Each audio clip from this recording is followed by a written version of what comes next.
আমার বাবার 5 ছেলে আমরা। 2015 সালে আমার আব্বা ইন্তেকাল করছে। আল্লাহর দয়ায় আমার আব্বা জীবিত থাকতে থাকতেই আমরা 5 ভাইয়ের মাদ্রাসার পড়ালেখা শেষ হয়ে গেছিল। আব্বা জীবিত থাকতেই দেখছে আমাদেরকে যে আমরা 5 ভাইয়েরই মাদ্রাসার পড়া শেষ হয়েছে আল্লাহর দয়ায়।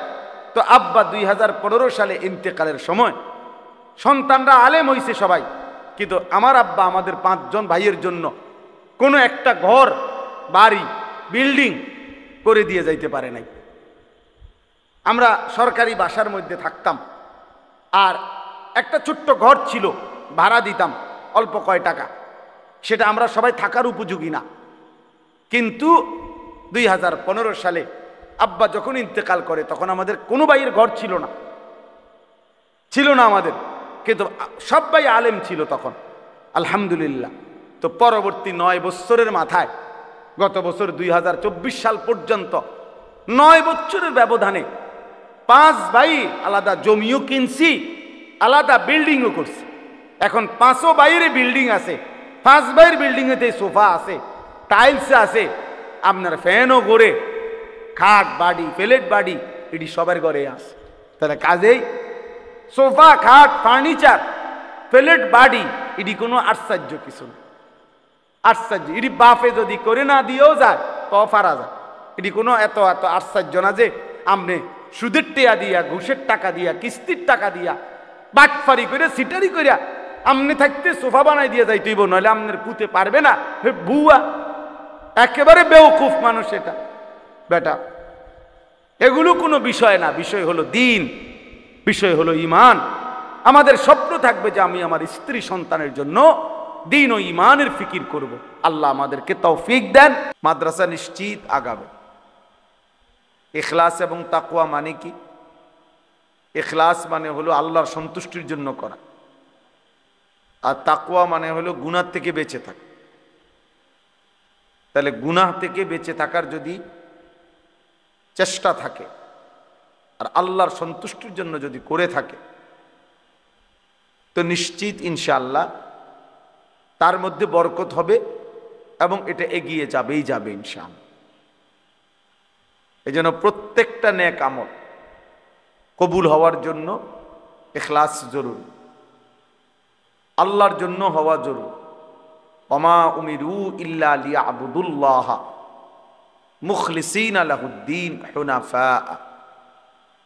কোরআনুল কারীমের মধ্যে আছে, আল্লাহ তাআলা বলেন সমস্ত নবীদেরকে, একেবারে আদম আলাইহিস সালাম থেকে নিয়ে আমাদের নবী সাল্লাল্লাহু আলাইহি ওয়াসাল্লাম পর্যন্ত সমস্ত নবীদেরকে আল্লাহ তাআলা আদেশ করেছেন একই বিষয়, একটি বিষয়। সেটা কি?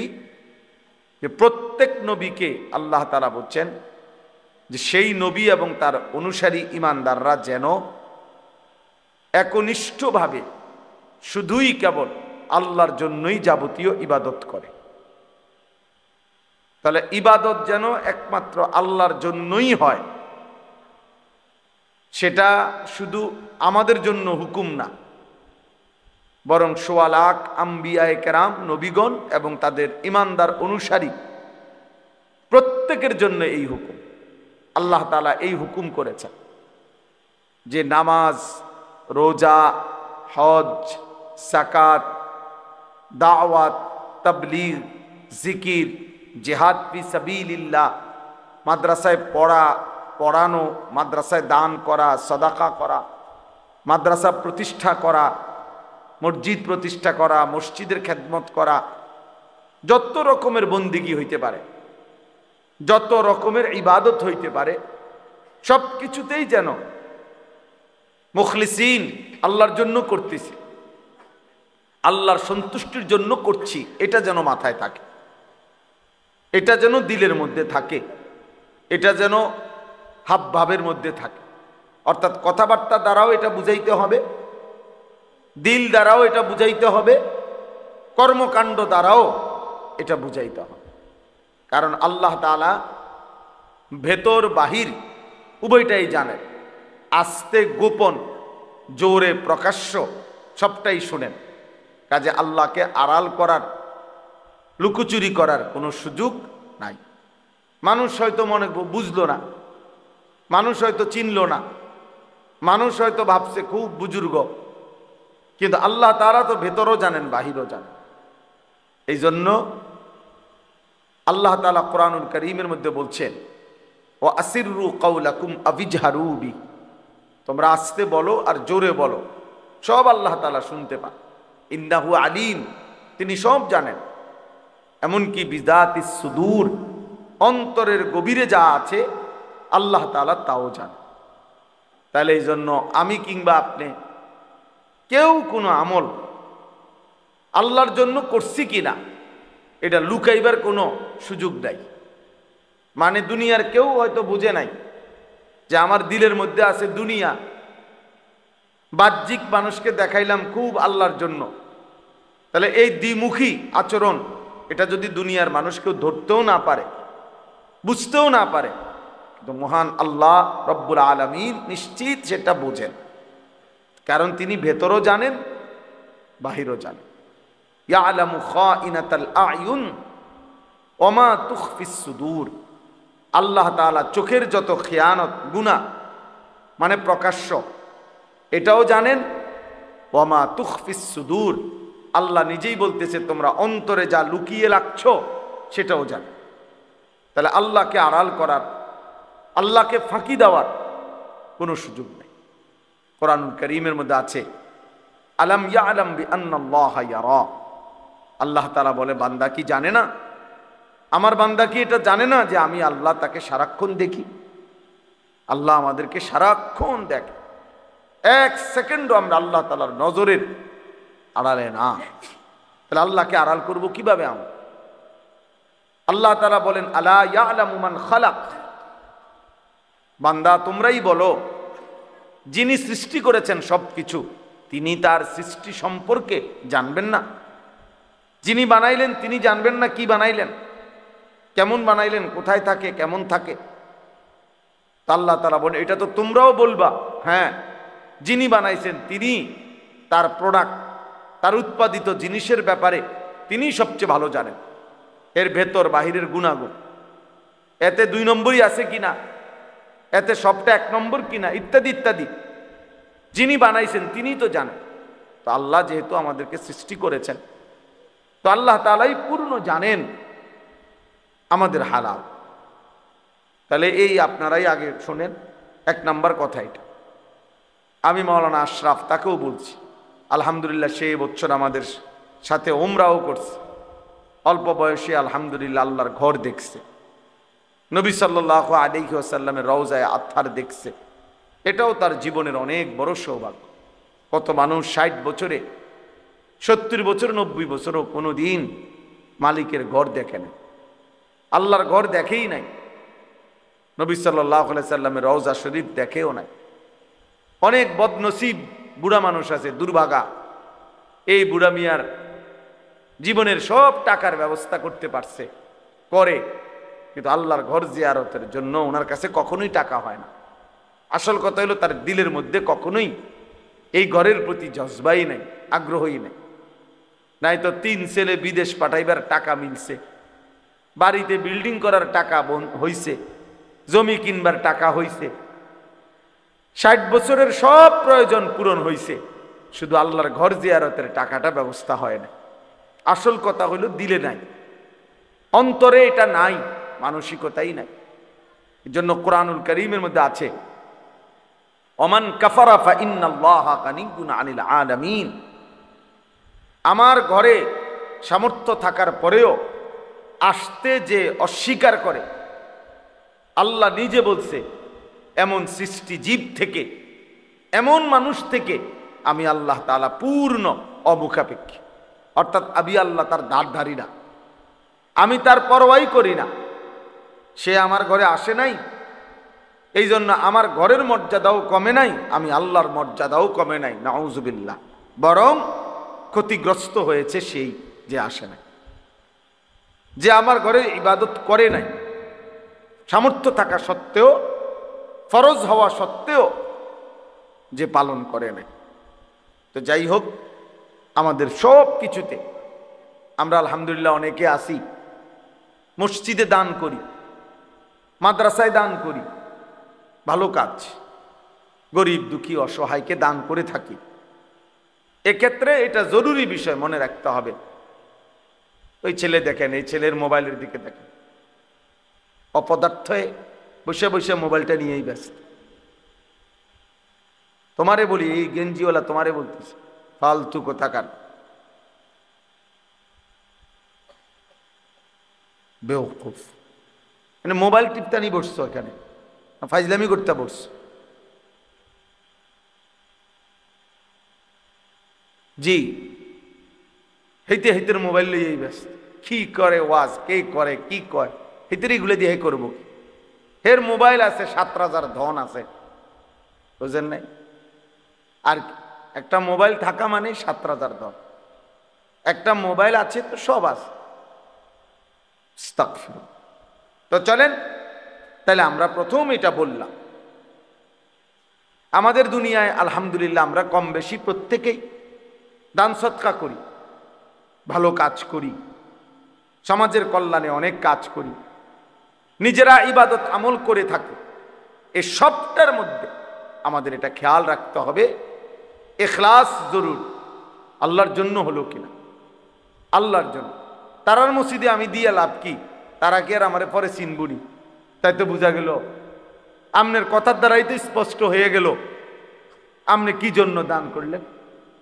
হ্যাঁ, হেইতের মাদ্রাসা আমি দিমু কিতাম, হ্যাঁ, আনা আমার কি? তারার মাদ্রাসা, তারার নাম হইব, আমরার কিতা। এই তো তাইলে বোঝা গেল আপনার যেহেতু নাম হইতো না, দুনিয়ার মানুষ আপনার নাম নিত না, এই জন্য দিতেন না। তো মানুষের জন্যই তো করলেন, মানুষের জন্যই তো করলেন। এই জন্য এটা জরুরি, এটা বুঝা আমাদের। কিন্তু সামান্য শব্দের ভুলে, বাক্যের ভুলে, কথার ভুলে আমাদের ইখলাস নষ্ট হয়, আল্লাহর জন্য আর বিষয়টা থাকে না। তাহলে টাকায় টাকা গেল, কষ্টে কষ্ট গেল, অথচ যদি আল্লাহ গ্রহণ না করে তো একেবারে বেশি লস ছাড়া আর কিছু। এই জন্য কোরআনুল কারীমের তিলাওয়াত, 5 ওয়াক্ত নামাজ, দান সাদাকা, সমস্ত বন্দিগি আল্লাহর জন্য করা উচিত, আল্লাহর জন্য করা উচিত। হাদিসের মধ্যে আছে, নবী সাল্লাল্লাহু আলাইহি ওয়াসাল্লাম বলেন, মান আহাব্বা লিল্লাহ ওয়া আবগাদা লিল্লাহ ওয়া আ'তা লিল্লাহ ওয়া মানাআ লিল্লাহ। যে কাউকে ভালোবাসলো আল্লাহর জন্য, যে কারো বিরোধিতা করলো আল্লাহর জন্য। একজন নেককার লোককে আমি ভালোবাসলাম তো আল্লাহর জন্য, সে আল্লাহর ইবাদত করে। একজন চোর, ডাকাত, মদখোর, গাঁজাখোর, বাটপার, সিটার, তাকে আমি অপছন্দ করলাম আল্লাহর জন্য, যে সে আমার আল্লাহর নাফরমান, এই জন্য আমি তাকে পছন্দ করি। ওয়া আ'তা লিল্লাহ, নবী সাল্লাল্লাহু আলাইহি ওয়াসাল্লাম বলেন, যে কাউকে দান করলো, কিছু দিল আল্লাহর জন্য। ওয়া মানাআ লিল্লাহ, নিষেধ করলো মানে দিল না। তুমি এটা গানের মধ্যে খরচ করবা, তুমি এটা নাচে গানে খরচ করবা, খেল তামাশায় খরচ করবা, গুনার কাজে, নারীর আড্ডায়, মদের আড্ডায়, জুয়ার আড্ডায় খরচ করবা, আমি দেব না। তো আল্লাহর নবী সাল্লাল্লাহু আলাইহি সাল্লাম বলেন, নিষেধ করলো, দান করলো না, এটাও আল্লাহর জন্য। নবীজি বলেন, এই 4টা আল্লাহর জন্য যার হলো, ভালোবাসলো আল্লাহর জন্য, বিরোধিতা করলো আল্লাহর জন্য, দিল আল্লাহর জন্য, নিষেধ করলো আল্লাহর জন্য, ফাকাদ ইস্তাকমালাল ঈমান, তার ঈমান পূর্ণ হয়ে গেল। তার ঈমান কি হয়ে গেল? পূর্ণ হয়ে গেল, তার ঈমান পূর্ণ হয়ে গেল। তাইলে কি বুঝা গেল? আমাদের সব কিছু, আমরা মুসলমান, আপনি বুঝেন না, আপনি গ্রামের মানুষ, আপনি সিধা সাদা মানুষ, এই সমস্ত কথা বললে হবে না। বাপ জওয়ান বলেন আর বুড়া বলেন, আমরা মুসলমান, আমরা মুমিন, আমাদেরকে এটা বুঝতেই হবে যে আমার আখিরাত আছে, আমার কবর আছে, আমার পরকাল আছে। অতএব এই কথা যদি আমরা বুঝি, তাহলে আমাদের সমস্ত কর্মকাণ্ডই হওয়া উচিত আল্লাহর জন্য, আল্লাহর নির্দেশনায়, রাসূলুল্লাহ সাল্লাল্লাহু আলাইহি সাল্লামের তরিকায়। এটাই আমাদের জীবন। আপনি যদি নাও বুঝেন, মরে যাবেন, আপনি যদি পুরাও বোঝেন মরে যাবেন, খেয়াল করলেও মরে যাবেন, বেখেয়াল হইলেও মরে যাবেন। অলসতার লোকটারও মৃত্যু হয়, ব্যস্ততম লোকটারও মৃত্যু হয়।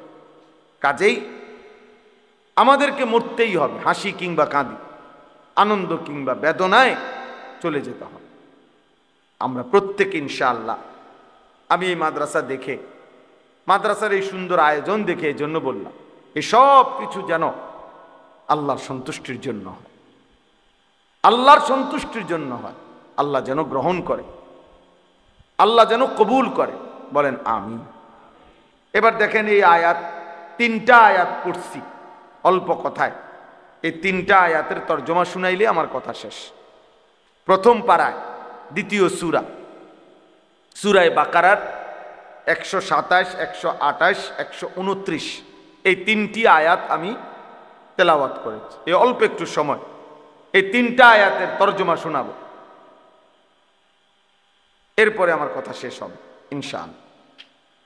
এই 3টা আয়াত মূলত ইব্রাহিম আলাইহিস সালামের ঘটনাকে, দোয়াকে কেন্দ্র, ইব্রাহিম আলাইহিস সালামের ব্যাপারে একটা বিশেষ কথা এখানে আছে, এবং ইব্রাহিম আলাইহিস সালামের একটা সেরা দোয়া, কতগুলো কথা এখানে আল্লাহ তাআলা বলছেন এটা আছে। ইব্রাহিম আলাইহিস সালাম একজন অন্যতম নবী রাসূল, আল্লাহ তাআলার বহুতই পছন্দের, মহব্বতের, প্রিয় একজন নবীর নাম হলো ইব্রাহিম আলাইহিস সালাম। কোরআনুল কারীমের মধ্যে আছে, আল্লাহ তাআলা বলেন, ওয়া ইযিবতালা ইব্রাহিমা রাব্বুহু বিকালিমাতিন ফাতাম্মাহুন্না। আল্লাহ তাআলা নিজেই বলতেছেন, ইব্রাহিমকে তার রব আল্লাহ বহু কথার দ্বারা বারবার শোনা। আর বাস্তবতা তো এক কথা না। একটা লোক কিচ্ছা শুনলাম, এক দেশে এক রাজা ছিল, রাজার একটা ফুতা ছিল। এটা তো এক দেশে এক রাজা ছিল এই ঘটনা না, এটা কোরআনের ঘটনা, মানে শতভাগ সত্য ঘটনা, বাস্তবিক অর্থেই সত্য ঘটনা এটা। এই জন্য আপনাদের কাছে আমার অনুরোধ, কেন মাদ্রাসায় পড়াবেন সন্তান, এটা আপনার জিম্মাদারি। ছেলে মেয়েকে, একটা ছেলে মেয়েকেও, যেই মা বাপ তার একটা সন্তানকেও আল্লাহর কোরআন থেকে বঞ্চিত করেছে, ওই সন্তান বঞ্চিত করেছে ছেলেকে মেয়েকে, ওই মা বাপ নিশ্চিত জালেম। কিয়ামতের দিন ওরা জালেম হিসাবে হাসরের ময়দানে উঠবে, এবং ওই সন্তান তাদেরকে আল্লাহর সামনে বিচার প্রার্থী হবে মা বাবার বিরুদ্ধে, এবং মা বাবাকে কিয়ামতের দিন ওই সন্তান, ওই ছেলে, ওই মেয়ে, যে মা বাপ তার সন্তানকে দিন শিখায় নাই, আল্লাহ চিনায় নাই, আখিরাত চিনায় নাই, পরকাল চিনায় নাই, ইবাদত আমলে বাধ্য করে নাই, চেষ্টা করে নাই, দিন রাত্রি ফিকির করে নাই, কিয়ামতের দিন ওই সন্তান নিশ্চিত মনে রাখবেন, ওই মা বাপকে হাসরের ময়দানের কোটি কোটি মানুষের সামনে সন্তান তার মা বাপকে বেইজ্জতি করে, কোনো সন্দেহ নাই। সন্তান বেইজ্জতি করবে ওই মা বাপকে। কি ধরনের বেইজ্জতি? পায়ের নিচে ফালাইয়া, মুরাইয়া, ফাঁড়াইয়া, এরপরে সন্তান জাহান্নামে যাবে। নিজ সন্তান তখন পিতা মাতাকে পায়ের নিচে ফালাইয়া মুরাইবে, ফাঁড়াইবে, এরপরে বলবে, আল্লাহ আজকে এদেরকে বেইজ্জতি কইরা, অপমানিত করে আমি গেলাম, জাহান্নামে যাচ্ছি, এরা আমারে বঞ্চিত করল। আমি ছোটবেলায় বুঝতাম না, আমি 6 বছর বয়সে আমি কিছুই জানতাম না, কিছুই জানতাম। এই জন্য আল্লাহ তাআলা এখানে শিখাইছেন, وَإِذْ يَرْفَعُ إِبْرَاهِيمُ الْقَوَاعِدَ مِنَ الْبَيْتِ وَإِسْمَاعِيلُ। আল্লাহ বলেন, ইব্রাহিম আমার ঘর পুনর্নির্মাণ করলো, এবং ইসমাইল অর্থাৎ ইব্রাহিম তার সাথে ছেলেকেও নিলেন, নিয়া বাপ ফুতে এবার এক মনে, এক ধ্যানে, এক ফিকিরে আল্লাহর ঘর নির্মাণ করছে, কাবা নির্মাণ করে এবার আল্লাহর কাছে ইব্রাহিম আলাইহিস সালাম ছেলেকে সাথে নিয়া, আহা বনো কেমন সুন্দর বিষয় যে, মনে করেন একজন বাবা, ওনার বয়স তো 85 বছর আর ছেলেটার বয়স 13-14 বছর, তো বাপ ফুত দুইজনেই আল্লাহর কাছে হাত উঠাইছে, মুনাজাত ধরছে, একটা বড় হাত একটা ছোট্ট হাত, পিচ্ছি হাত, একটা ছোট্ট মানুষের হাত আর একটা বড় মানুষের হাত, তো দুই হাত একসাথে আল্লাহর কাছে এবার উঠাইছে। উঠাইয়া ইব্রাহিম আলাইহিস সালাম কতগুলো দোয়া করছে আল্লাহর কাছে, এইটাই শেষ, এই দোয়াটি বলতে চাই শুধু। আল্লাহর ঘর বানিয়ে নিজের এবং নিজের সন্তানের জন্য, পরিবারের জন্য ইব্রাহিম আলাইহিস সালাম আল্লাহর ঘর বানাইয়া দোয়া করছে।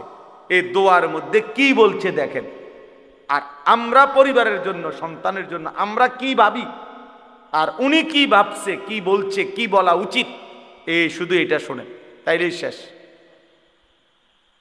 ইব্রাহিম আলাইহিস সালাম ইসমাইলকে সাথে নিয়ে আল্লাহর ঘর কাবা পুনর্নির্মাণ করে আল্লাহর কাছে দুই হাত তুলে দোয়া শুরু করছে। এবার এই দোয়া করতেছে, রব্বানা তাকাব্বাল মিন্না, 1 নম্বর দোয়া, আয় আল্লাহ আমরা পিতা পুত্র মিলে আপনার ঘর নির্মাণ করলাম, রব্বুল আলামিন আমাদের এই খেদমতটুকু আপনি কবুল করে নেন। এই 1 নম্বর, বাপ পুতের মেহনত আপনার ঘরের জন্য করেছি, আপনার জন্য করেছি, মাওলা আমারও কবুল করে নেন, আমার সন্তানকেও কবুল করে নেন। রব্বানা তাকাব্বাল মিন্না, আমরা দুইজনের খেদমত আপনি কবুল করেন। আমি আমার সাধ্য মতো আপনার ঘর কাজ করেছি, আমার সন্তানের সাধ্য মতো ঘরের কাজ করেছে। কারণ বাপ পুত্র আর সমান সমানই টানছে না, কারণ উনি হলেন সামর্থ্যবান, সে তো বাচ্চা, কিন্তু আপনি আমাদের দুইজনের খেদমত কবুল করেন। ইন্নাকা আনতাস সামিউল আলিম, ইব্রাহিম আলাইহিস সালাম বলেন, আল্লাহ আপনি তো সব শুনেন, সব জানেন।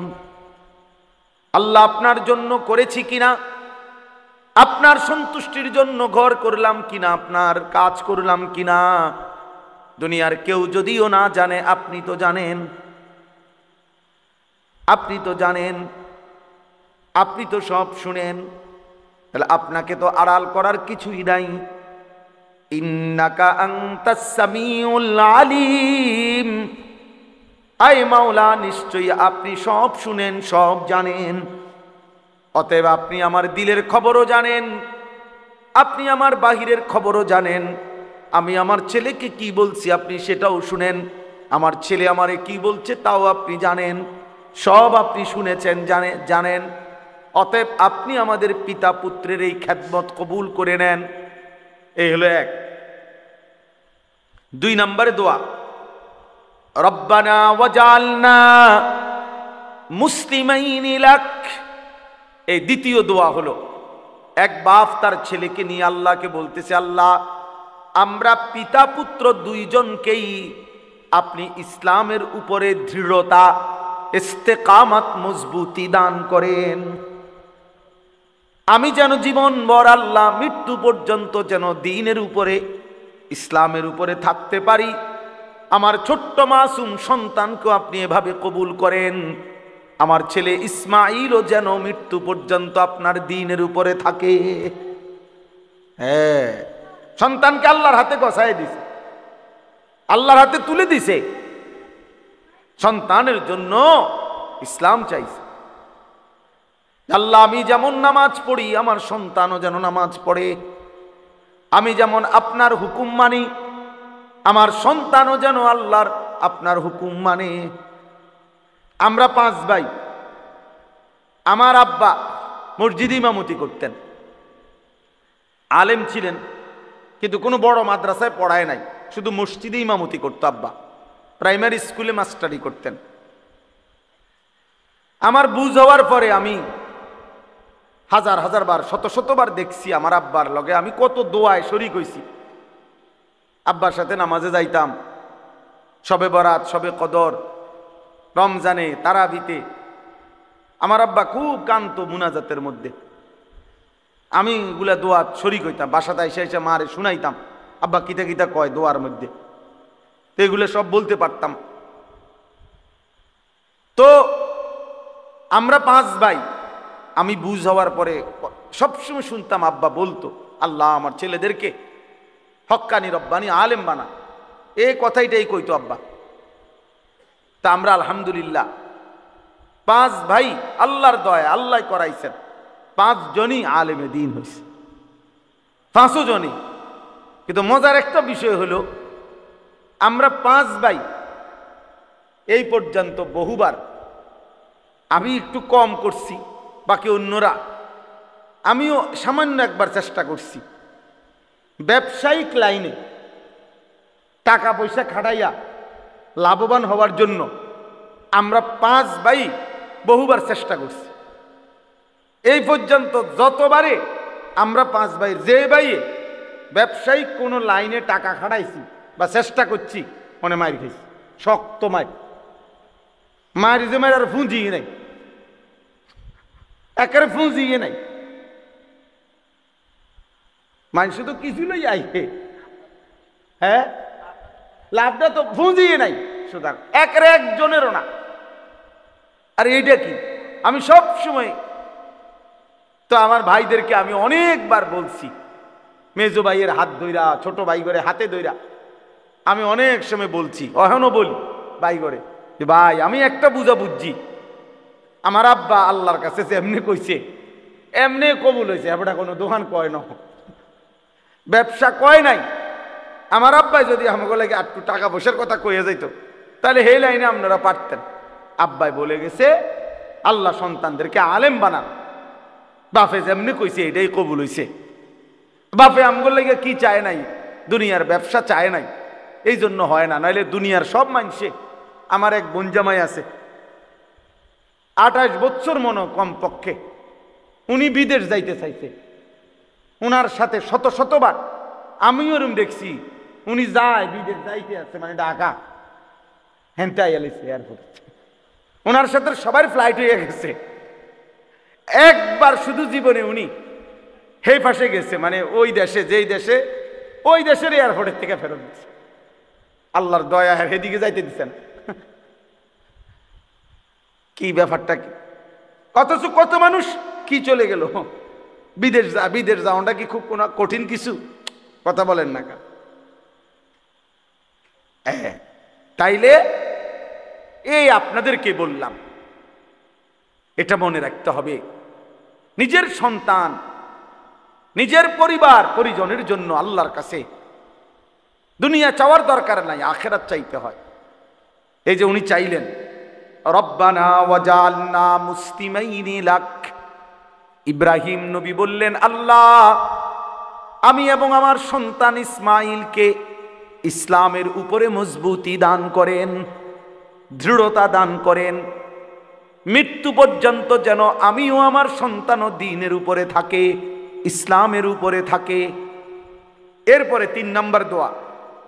1 নম্বর দোয়া হলো আল্লাহ আমাদের খেদমতটুকু কি করেন, কবুল করেন। 2 নম্বর দোয়া হলো আল্লাহ বাপ্পু 2 জনকেই আপনার ইসলামের উপরে, দ্বীনের উপরে দৃঢ়তা, মজবুতি, কায়েম ইস্তেকামত দান করেন। 3 নম্বর, এবার উনি চিন্তা দোয়া করে দেখেন, এখন তো দোয়া করলো নিজের লাইগা আর এই ছেলের লাইগা, কিন্তু আল্লাহ চাইলো তো অচিরেই তার ঘরেও তো জিফুত হইব না, আবার ইসমাইল বড় হবে, বিবাহ করবে, তারও তো সংসার হবে, ভবিষ্যতে উনার তো নাতি নাতনি হবে, তাদের ঘরে আরো হবে, এভাবে তো কিয়ামত পর্যন্ত উনার বংশের একটা ধারা চলতে থাকবে। এবার উনি কি ফিকিরমান ইব্রাহিম নবী, উনি বলছে ওয়ামিন যুররিয়াতিনা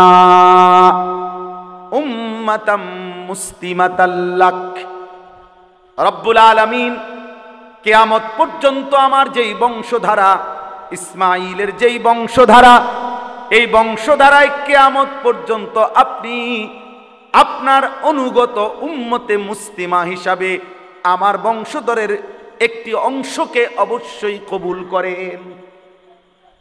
এমন যেন না হয় 100 বছর পরে ভালো বংশ ছিল, নেককার বংশ ছিল, নামাজি বংশ ছিল, দাদা নেককার ছিল, বাপ নেককার ছিল, ফুতেও কিছু কিছু নামাজ পড়তো। এরপরে আইয়া 70 বছর পরে এখন আর কেউ নামাজ পড়ে না, কেউ আল্লাহরে চিনে না, সব আল্লাহর নাফরমানি করে শেষ।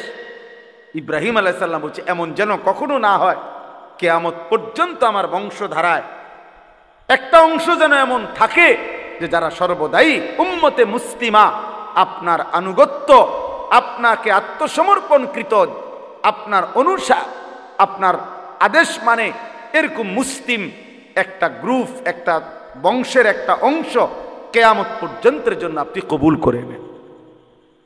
হ্যাঁ, এজন্য হাদিসে আছে আমাদের নবী সাল্লাল্লাহু আলাইহি সাল্লামের কাছে একবার মদিনার সাহাবীরা দোয়া চাইছিল, আনসার। ওনারা বলছিল, ইয়া রাসূলুল্লাহ, আমাদের আনসার যারা আমরা মদিনার আপনার সাহাবীদেরকে, মক্কার সাহাবীদেরকে সাহায্য সহযোগিতা করেছি জীবনভর, আপনি আমগুলো লাগে একটু দোয়া করেন। হাদিসে আছে নবীজি দোয়া করছে, আল্লাহুম্মা গফিরিল আনসার, আল্লাহ আমার আনসারি মদিনার সাহাবীদেরকে মাফ করে দেন। এরপরে নবীজি বলছে ওয়া বানিল আনসার, আল্লাহ আমার আনসারীদের সন্তানদেরকে মাফ করে দেন। ওয়া আবনায়ে বানিল আনসার, তাদের সন্তানের সন্তানদেরকে মাফ করে দেন। এইভাবে 5-6 বার বলছে নবী।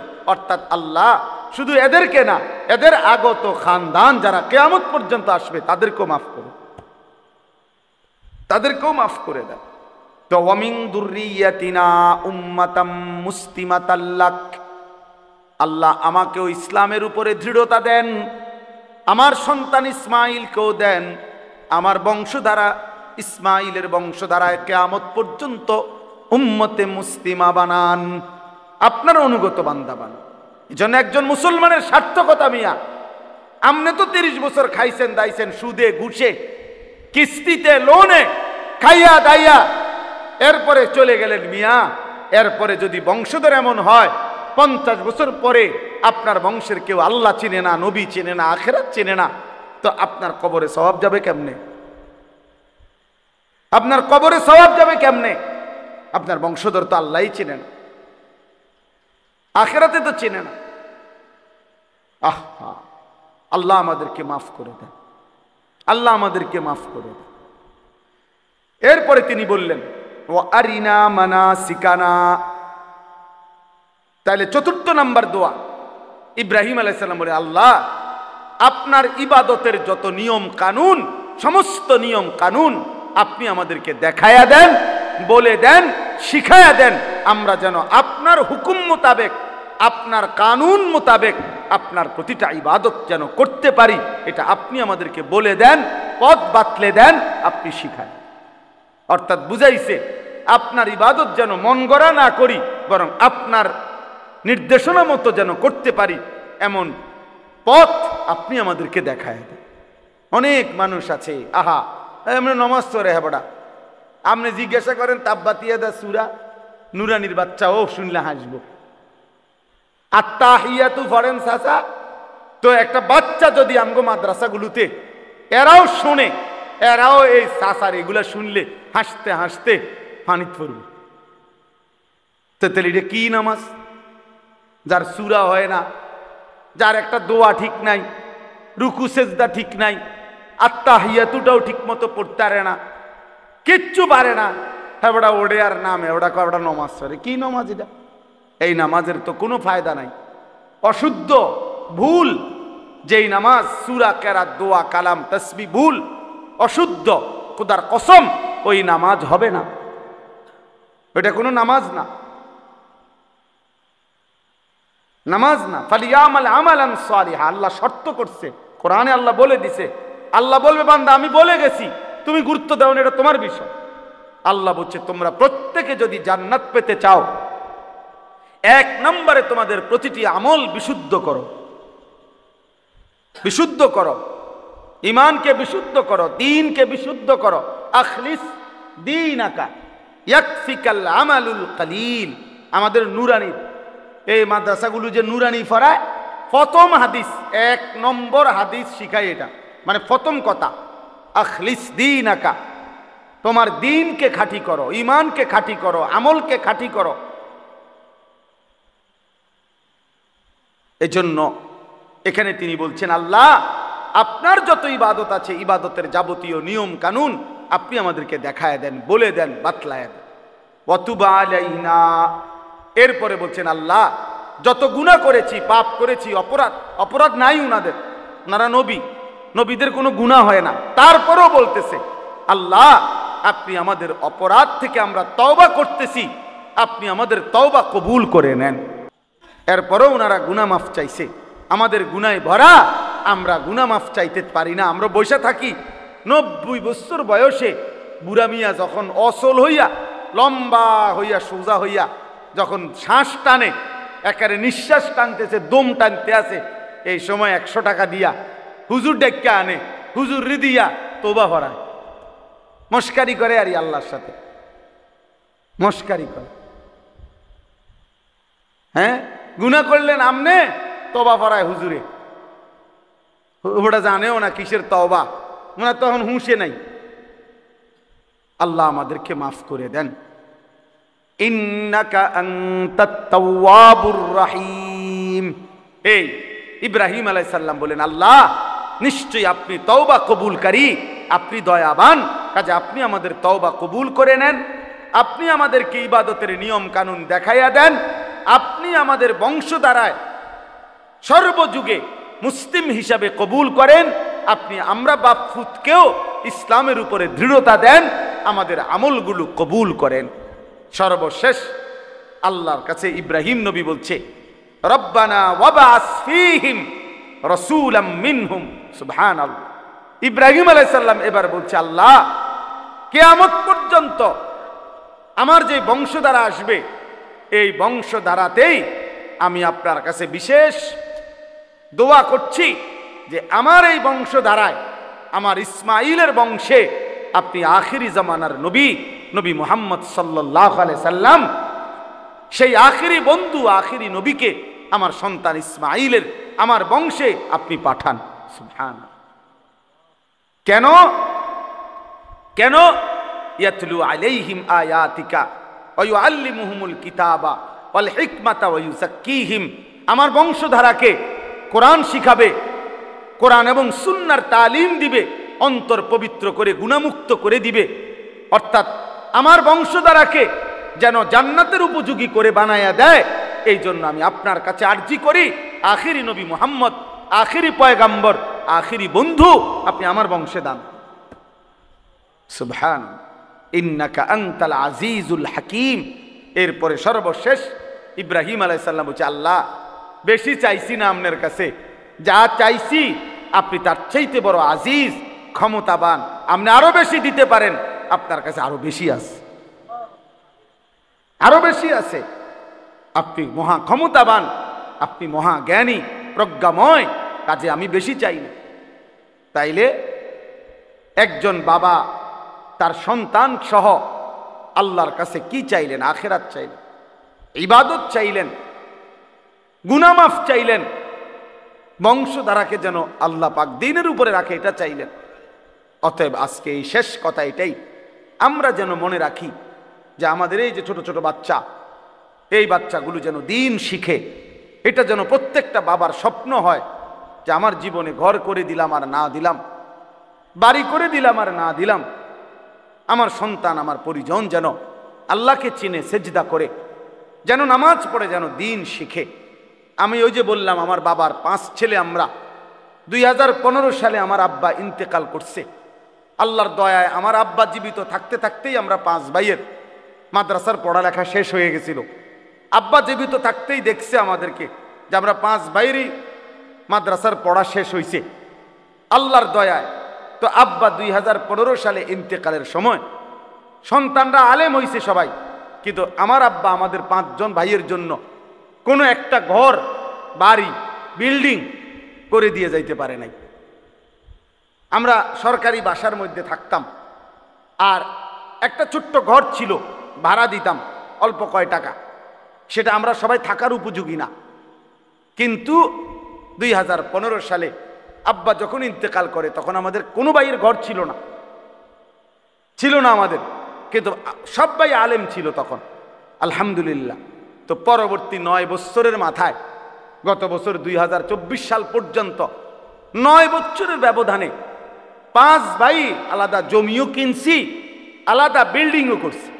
এখন 5ও বাইরে বিল্ডিং আছে, 5 ভাইয়ের বিল্ডিং এতে সোফা আছে, টাইলস আছে, আপনার ফ্যানও ঘরে, খাট বাড়ি প্লেট বাড়ি এটি সবার ঘরে আছে।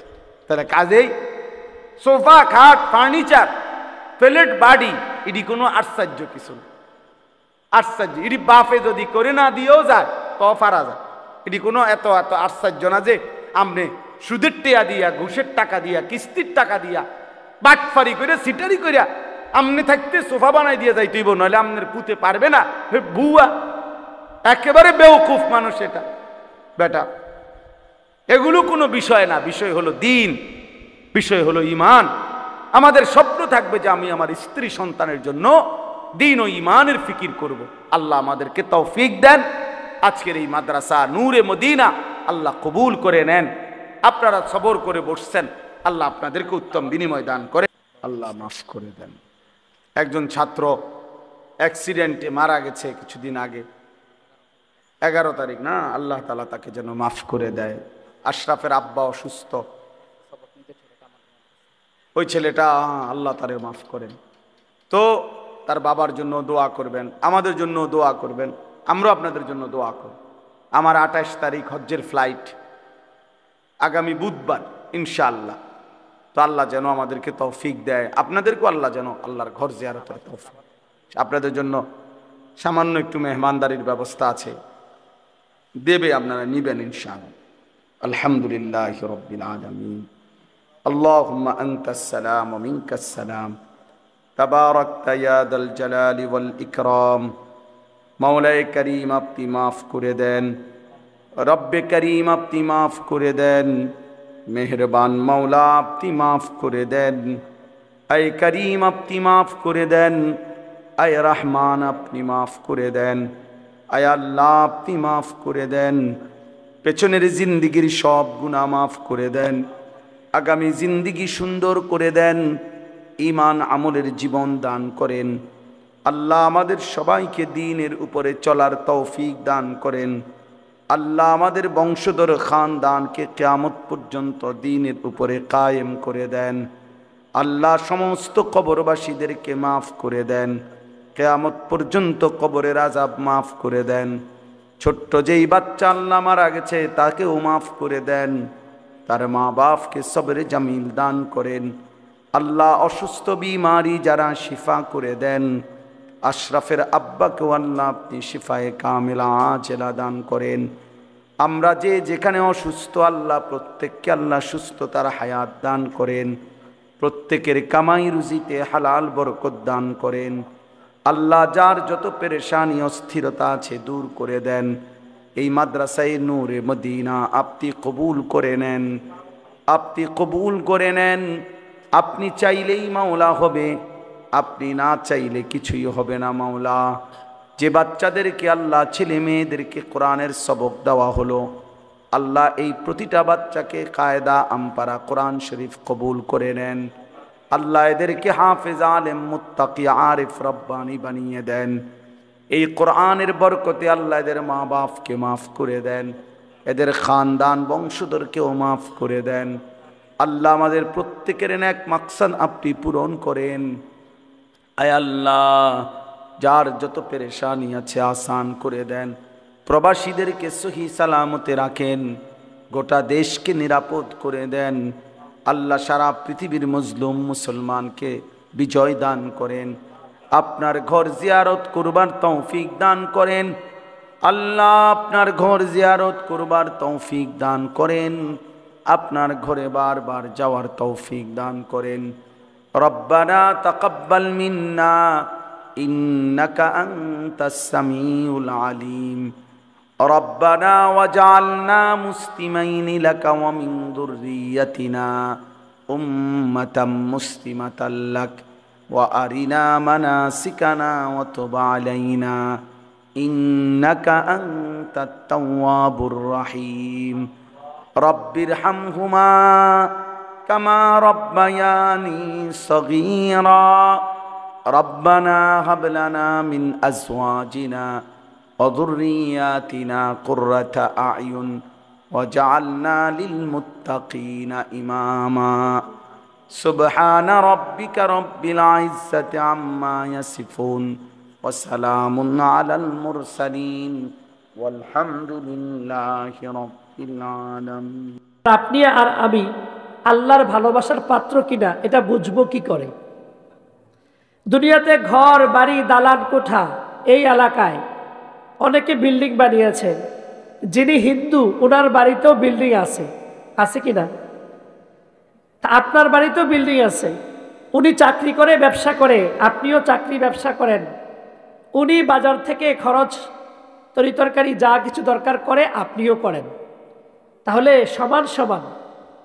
তাহলে আল্লাহ যা আপনাকে ভালোবাসে এটা বুঝবেন কি করে?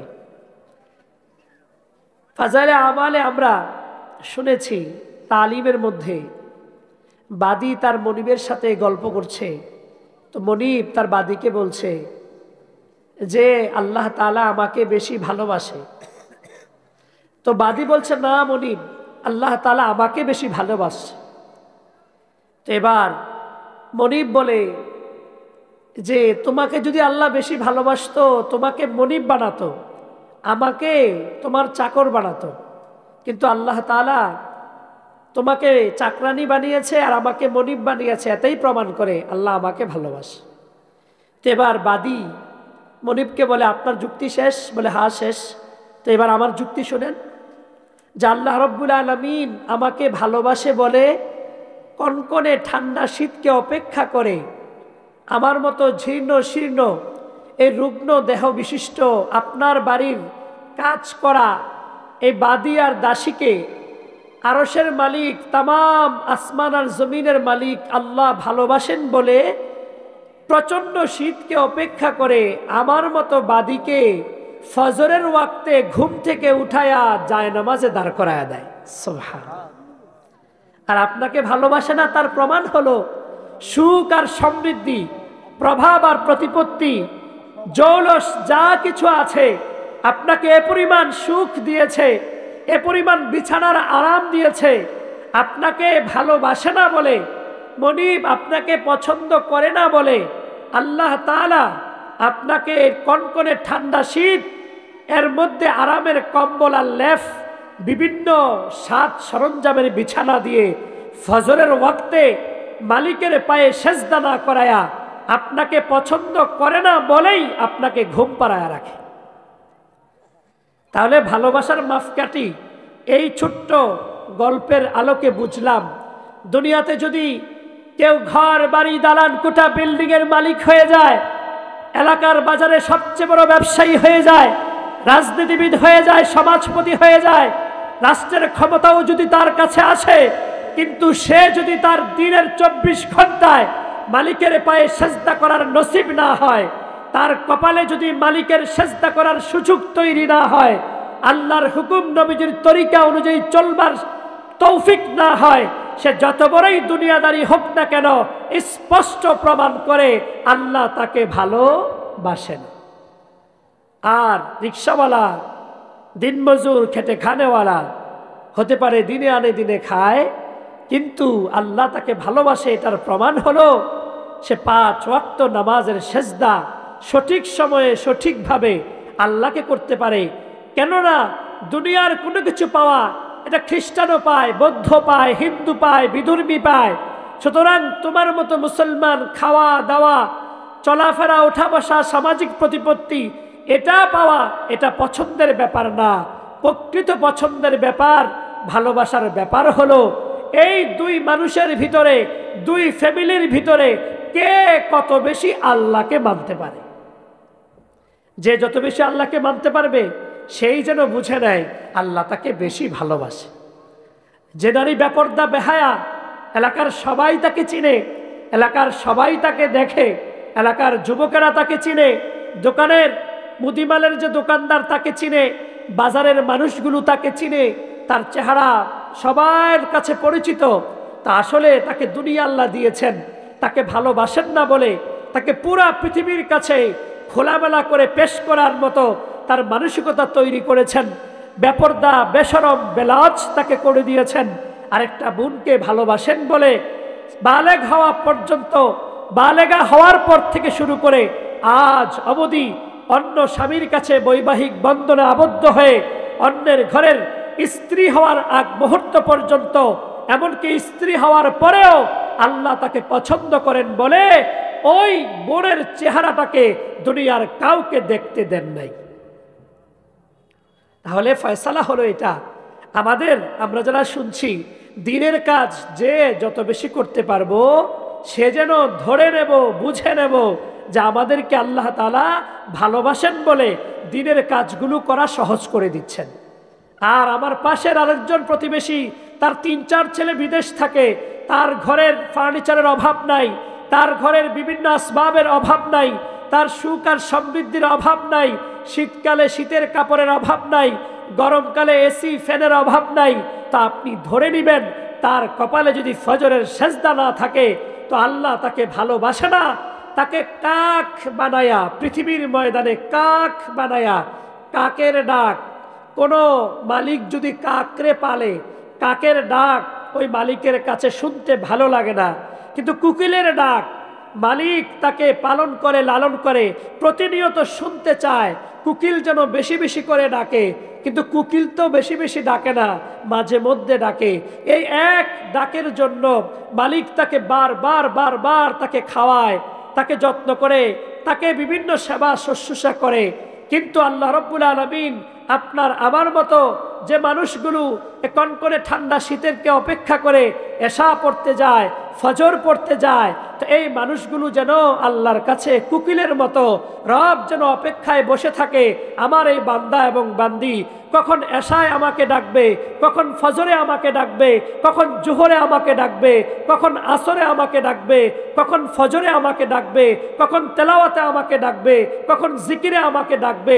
মালিক আশায় বসে থাকেন, অপেক্ষায় বসে থাকেন কোকিল নামক আল্লাহর এই বান্দাদের ডাক শুনবার জন্য। সুবহান। আর যারা ডাকে না এরা কাকের মতো, কাকের ডাক বিশ্রী, কাকের ডাক শুনলে আপনার কাছে বিরক্ত লাগবে। এজন্য আপনার পাশের প্রতিবেশীর সুখ আর সমৃদ্ধি দেখে আপনি নিজে কখনো আশ্চর্য হবেন না, বরঞ্চ আল্লাহ তাআলা তার প্রিয় হাবিবকে বলেছেন, ওয়ালা তামুদ্দান্না আইনাইকা ইলা মা মাত্তা'না বিহি জাহরাতাল হায়াতিদ দুনিয়া।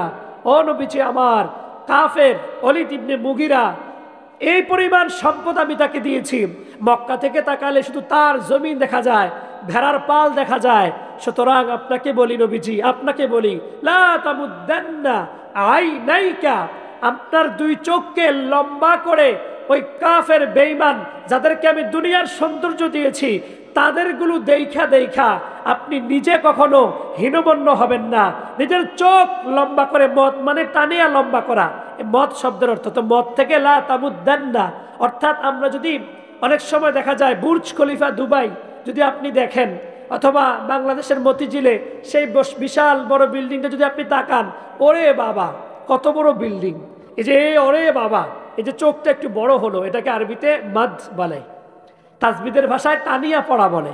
তো আল্লাহ তাআলা তার প্রিয় হাবিবকে বলেছেন, সাবধান, কখনোই কখনোই আপনি চোখ বড় বড় করে দুনিয়াবি যাদেরকে দিয়েছি তাদের দিকে তাকাবেন না। এজন্য ভাইয়েরা আমার, আপনাকে আমাকে ভালোবাসেন বলে এই মুহূর্তে অনেক মানুষ যারা হয়তোবা টেলিভিশনের সামনে বসে আছেন, আছে কিনা, টেলিভিশন দেখতেছে, মোবাইল দেখতেছে, অনেকে হয়তোবা ব্যাডমিন্টন খেলতেছে, অনেকে হয়তো বন্ধুরা একসাথে বসে নাটক, সিনেমা, অশ্লীল ভিডিও বিভিন্ন কিছু দেখছে। তো আল্লাহ তাআলা ওই মানুষগুলোকে কাক বানায়া, তার ডাক বিশ্রী, মালিক শুনতে চায় না তার ডাক। যা, তোকে দুনিয়াবি খাবার দিয়ে, দুনিয়াবি রং তামাশা দিয়ে তোকে ওই কাজে ব্যস্ত রাখলাম, তোর ডাক আমার কাছে পছন্দ লাগে না, তুইও ডাকতে চাস না, এজন্য তোকে ওই কাজে বিভোর করে রাখছি। আর আপনাকে আমাকে পছন্দ করেন বলে আল্লাহ তাআলা দুনিয়ার সব কাজ থেকে ফারেক করে আল্লাহ তাআলা আপনাকে আমাকে মাহফিলের মতো বেহেশতের বাগানে বসার সুযোগ করে দিয়েছেন। এতে প্রমাণ করে মালিক আমাদেরকে ভালোবাসে, মালিক আমাদেরকে কি করে, ভালোবাসে। আল্লাহ যদি আবার আমাদেরকে ভালোবাসে তার প্রমাণ হলো আপনি যখন আবার ঘুমিয়ে যাবেন তো ফজরের নামাজ যখন আবার জামাতে পড়তে পারবেন তা আপনি যেন বুঝে নেবেন আল্লাহ আপনাকে ভালোবাসে। আল্লাহ আপনাকে কি করেছে? ভালোবাসে। লাতাইফুল মারিফ ইবনে রজব হাম্বলি রাহিমাহুল্লাহ বিশ্ববিখ্যাত কিতাব, ওখানে লিখেছেন যে আপনাকে আল্লাহ ভালোবাসে এটার প্রমাণ কি? এটার প্রমাণ হলো যে আপনি যে আমলটা করেন হুবহু এই আমলটা যদি আবার করতে পারেন তাহলে আপনি বুঝে নেবেন আল্লাহ আপনাকে ভালোবাসে। যেমন আমাদের প্রত্যেকের সমাজে জুমার নামাজ অনেকেই পড়ে, কিন্তু দেখবেন আসরের নামাজ তার কপালে আর জোটে না। আছে কিনা এরকম? একই মহল্লায়। তো ইবনে রজব হাম্বলি রাহিমাহুল্লাহ উনি বলেছেন জুমার নামাজ পড়ছো, নামাজ তুমি যদি এখন আসর নামাজ আবার পড়তে পারো, বাস এই আসর নামাজ পড়তে পারলেই বুঝবা হুবহু এই একই ক্যাটাগরির ইবাদত। তো বোঝা যাবে জুমার নামাজ পড়েছ, আল্লাহ খুশি হয়েছে, এজন্য আসরের সময় তোমাকে আল্লাহ আবার আসার তৌফিক দিয়েছে। রমজানের রোজা আপনি রাখছেন ফরজ, এখন রমজানের রোজা আল্লাহ তাআলা কবুল করেছে, এটা আপনি বুঝবেন কি করে? রমজানের পরে আল্লাহ রসুল বলেন মান সামা রমাদান সুম্মা আতবাহু সিত্তাম মিন শাওয়াল, রমজানের পরে শাওয়াল মাসের 6টি রোজা কেউ যদি রাখে কানা কাসিয়ামিদ দাহর, আল্লাহ নবীজি বলেন পুরো এক যুগ রোজা রাখার সওয়াব। সুবহানাল্লাহ। তো এখন রমজানের রোজা রেখেছেন, রোজা কবুল হয়েছে, এটা বুঝবেন কি করে? যদি আপনি আবার পরবর্তী সময়ে নফল হিসাবে 6টি শাওয়াল মাসের রোজা রাখতে পারেন, তাহলে বুঝবেন ওই আমল এই আমল করার তৌফিক দিয়েছে। সম্মানিত হাজরিন, আমি কোরআনুল কারীমের সূরা আর রহমান থেকে 4টি আয়াতে কারিমা তেলাওয়াত করেছি। আল্লাহ রসুলের একটি হাদিসের ছোট্ট একটি অংশ আপনাদের সামনে পেশ করেছি। আল্লাহ তাআলা বলেন, এই সূরাটির নাম আর রহমান। সূরাটির নাম কি? আর রহমান আমরা জানি এটা আল্লাহর গুণবাচক নাম। আল্লাহ রাব্বুল আলামিন কোরআনুল কারীমে বলেছেন ওয়ালাহুল আসমাউল হুসনা ফাদউহু বিহা। আল্লাহ তাআলা কোরআনে বলেন আল্লাহর রয়েছে অনেক গুণবাচক নাম, অনেক গুণবাচক নাম রয়েছে আল্লাহ তাআলার। তো অনেক গুণবাচক নাম রয়েছে, তোমাদের কাজ কি? তোমাদের কাজ হলো এই নামগুলো নিয়ে ডাকা। এই নামগুলো নিয়ে কি? এজন্য যখনই আপনি আল্লাহর কাছে কোনো চাইবেন তো আপনি এটা পড়বেন, ইয়া রহমান ইয়া রহিম ইয়া হাইয়্যু ইয়া কাইয়্যুম বিরহমাতিকা নাস্তাগীস ওয়া আসলিহ লানা শা'নানা কুল্লাহ ওয়ালা তাকিলনা ইলা আনফুসিনা তারফাতা আইন। হে রহমান, হে দয়াময়, হে ইয়া রহিম, হে দয়ালু, ইয়া হাই, হে চিরঞ্জীব, ইয়া কাইয়্যুম, হে চিরস্থায়ী, বিরহমাতিকা নাস্তাগীস, আপনার রহমতের দ্বারাই আমি আশ্রয় চাই, সাহায্য চাই। কি চাই? অনেকগুলো চাইবেন। এই হাদিসের মধ্যে আল্লাহর নবী সাল্লাল্লাহু আলাইহি ওয়াসাল্লাম বলেন আসলিহ লানা শা'নানা কুল্লাহ। ও রব আমার আজকে 24শে ডিসেম্বর সারাটা দিন যে যে কাজগুলো করব সবগুলো কাজ আপনি পরিশোধন করে দেন, সংশোধন করে দেন। যখন ফজরের নামাজ পড়ে আপনি যখন আল্লাহর কাছে বলবেন আসলিহ লি শা'নি কুল্লাহ, ও রব্বুল আলামিন সকালের সূর্য একটু পরেই উঠে যাবে, ফজরের নামাজ পড়ে আমার দিন শুরু করতেছি, ও রব্বুল আলামিন এবার আপনার কাছে চাচ্ছি আসলিহ লি শা'নি কুল্লাহ, আল্লাহ আজকের সারাটা দিন আমি যা যা করব সবগুলো কাজ আপনার কুদরতি তত্ত্বাবধানে আপনি ইসলাহ করে দেন। কি করে দেন?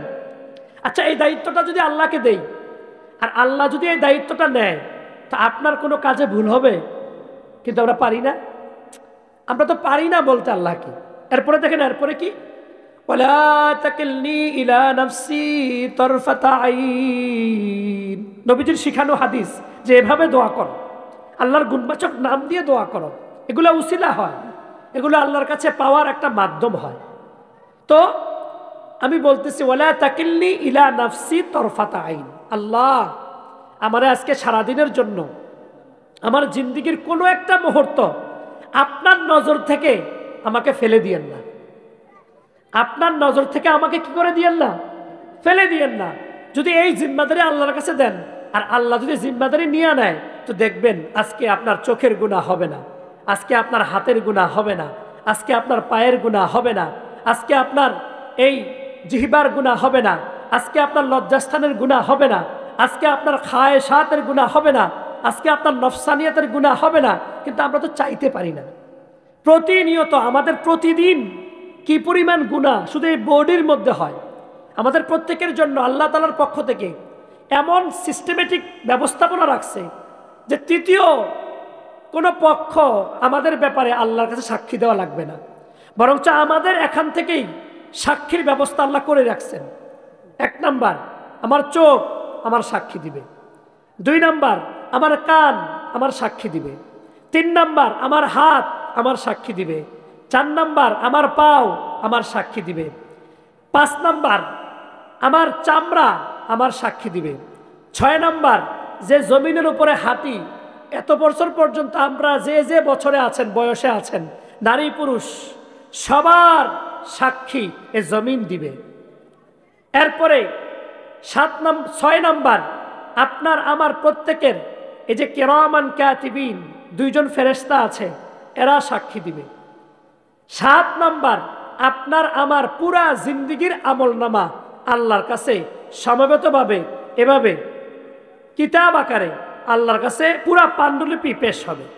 তাহলে এবার আপনি বলেন তো, আজকে এশার নামাজ যারা পড়ছেন, এই 2 হাত এশার নামাজ পড়ার সাক্ষী দিবে কিনা?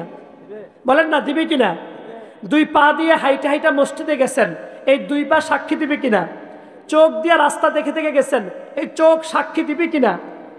এরপরে কান দিয়ে ইমাম সাহেবের কেরাতগুলো শুনছেন, তাকবীরগুলো শুনছেন, এই কান সাক্ষী দিবে কিনা? যে জমিন দিয়ে হেঁটে গেছেন হাসরের ময়দানে, এই জমিন সাক্ষী দিবে কিনা? তা আপনি যখন ওখানে গিয়ে সুবহান রাব্বিয়াল আযীম পড়েছেন, কিরামান কাতিবিন, এদের ডিউটি কি? কিরামান কাতিবিন ইয়ালামুনা মা তাফআলুন। এই যে আমি হাত নাড়ছি, এটাও লেখছে। এই যে আমি এখানে ধরলাম, এটাও লেখছে। তো আপনারা যে মাহফিলে এসেছেন, এই কিরামান কাতিবিন 2 জন সম্মানিত লেখক, এগুলো লেখছে কিনা? এখন যারা টেলিভিশনের সামনে বসে আছে, এদেরটা লিখতেছে কিনা? যারা ব্যাডমিন্টন খেলতেছে লিখতেছে কিনা? যারা ক্যারাম খেলতেছে, জুয়া খেলতেছে, তাস খেলতেছে, মোবাইলে অশ্লীলতা দেখতেছে, সব লিখতেছে কিনা? তাহলে প্রতিনিয়ত এই ফেরেশতা লিখতেছে। চোখ দেখতেছে, কান শুনতেছে, হাত ধরতেছে, পা হাঁটতেছে, আর আপনার আমার প্রত্যেকের এই জমিন প্রতিনিয়ত আছে, চামড়া আমাদের সাথে প্রতিনিয়ত ডিউটি পালন করছে। এই সমস্তগুলো যখন আল্লাহর দরবারে পেশ করবে, তা আপনি আমি যাওয়ার কোনো রাস্তা আছে? বলেন, যাওয়ার কোনো রাস্তা আছে? কোনো রাস্তা নাই। আপনার আমার জিন্দেগির পুরাটা যদি আল্লাহ জামিন হয়ে যায়, তা আপনার আমার জিন্দেগির ভিতরে যদি গুনাহ না থাকে, তাহলে আপনার আমার জন্য কি পরিমাণ সওয়াবের ব্যবস্থাপনা থাকবে। এবার আপনি দলিল শুনেন। আল্লাহ তাআলা বলেন, এই যে চোখ সাক্ষী দিবে, শাহিদা আলাইহিম সামউহুম ওয়া আবসারুহুম ওয়া জুলুদুহুম। হামিম আশ-সাজদা, এই সূরার মধ্যে 3টা কথা আল্লাহ নিয়ে আসছেন। 1 নাম্বার, তোমার চোখ সাক্ষী দিবে কতগুলো মেয়েকে তুমি দেখছো। 2 নাম্বার, তুমি যে পরকীয়া প্রেম, বয়ফ্রেন্ড গার্লফ্রেন্ডের নামে অবৈধ প্রেম, যা যা মোবাইলে আলাপনের মাধ্যমে করছো, তো এই কান সাক্ষী দিবে। 3 নাম্বার, জিনা। ওয়ায়ুআল্লিমুহুমুল কিতাবা ওয়াল হিকমাতা ওয়ায়ুযাক্কিহিম ইন্নাকা আনতাল আজিজুল হাকীম। সাদাকাল্লাহু মাওলানাল আযীম। وقال نبينا صلى الله عليه وسلم ما من مولود إلا يولد على الفطرة فأبواه يهودانه أو ينصرانه أو يمجسانه اللهم صل على محمد وعلى آل محمد كما صليت على إبراهيم وعلى آل إبراهيم إنك حميد مجيد اللهم بارك على محمد وعلى آل محمد كما باركت على إبراهيم وعلى آل إبراهيم إنك حميد مجيد سبحانك لا علم لنا إلا ما علمتنا إنك أنت العليم الحكيم ছাত্রদের এই কায়দা আমপারা কোরআন শরীফ উঠায় নেন ভাই মাদ্রাসার উস্তাদ কোথায় এগুলো ছাত্রদের এগুলো উঠায় নেন ওরাও তো ঘুমাইসা পড়বে হঠাৎ করে তাদের কাছ থেকে এগুলো তুলে নেন সবগুলো আবার কালকে বাবা তোম করে দিয়ে দিবে ইনশাআল্লাহ যার যেটা ওগুলো কালকে দিয়ে দিয়েন আবার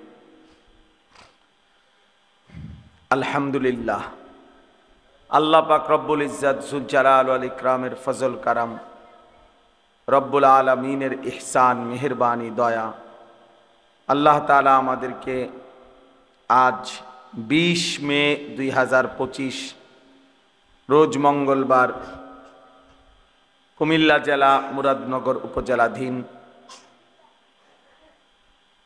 বাখরনগর মাদ্রাসায়ে নূরে মদিনা অত্র মাদ্রাসার ছাত্রদের সবক প্রদান উপলক্ষে আজকের এই দোয়া ও ইসলাহি মজলিসে আল্লাহ তাআলাই আমাদেরকে আসবার বসবার আল্লাহর জন্যই জমা হওয়ার তৌফিক দান করেছেন এজন্য আমরা সকলেই বলি আলহামদুলিল্লাহ আজকে বলা যায় অন্যান্য দিনের চাইতে বৃষ্টি মুখর পরিবেশ একটু বেশি সারাদিনে যথেষ্ট পরিমাণ বৃষ্টি হয়েছে এখনো গুড়ি গুড়ি বৃষ্টি আছে এর ভেতরেও আলহামদুলিল্লাহ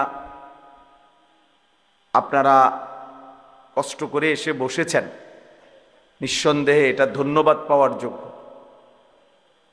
আল্লাহ তাআলা আপনাদেরকে উত্তম বিনিময় দান করেন একেবারে অল্প কিছুক্ষণ সময় আমি আপনাদের সামনে সামান্য কিছু কথাই আরজ করতে চাই আল্লাহ তাআলা আমাদেরকে তৌফিক দান করেন